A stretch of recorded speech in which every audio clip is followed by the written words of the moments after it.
Sir তাহসানের বিয়ে হয়ে গেছে। হোয়াট? হ্যাঁ, তাহসানের বিয়ে হয়ে গেছে। আচ্ছা ফারিয়া, এভাবে আর স্বপ্ন দেখবে কতদিন? এবার অন্তত মনের কথাটা বলে দে। কিভাবে বলবো? এই লোকটা তো আমার কথাই শোনে না। কথা যখনই বলতে চাই তখনই থামায় দেয়। মাঝে মাঝে মনটা চায় ওর হাত পা জোর করে বেঁধে সামনে বসায়, বলি আমার কথাটা একটু শোন। শোন, এভাবে হবে না। স্যারকে এমন টপিকে কথা বলতে হবে যেটা স্যারের পছন্দ। হ্যাঁ, কিন্তু এই লোকের তো ভাল লাগে জাদু টোনা ভুডু মুডু অলৌকিক ঘটনা। এইসব টপিকে কি কথা বলবো?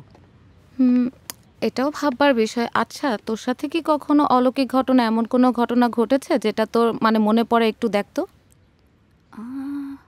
অলৌকিক ঘটনা আমার সাথে? অলৌকিক অলৌকিক ঘটনা?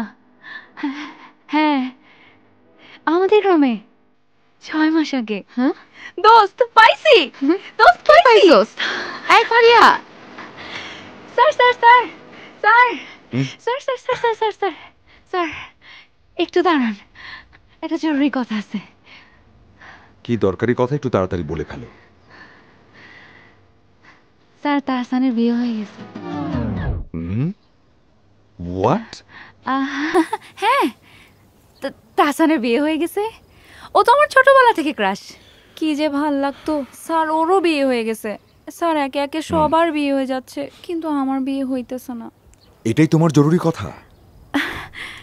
না মানে এটা জরুরি কথা, কিন্তু এটা থেকে আরেকটা বেশি জরুরি কথা ছিল। জরুরি কথা মানে এটাও জরুরি কথা। এটা থেকে আসলে স্যার। ওয়েট, একটু ঠান্ডা হও, রিল্যাক্স হও, দম নাও, তারপর বলো।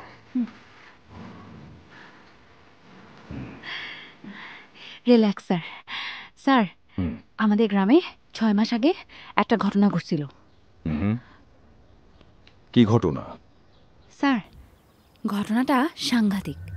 সুমন নামে একটা ছেলে মধ্যরাতে মারা যায়।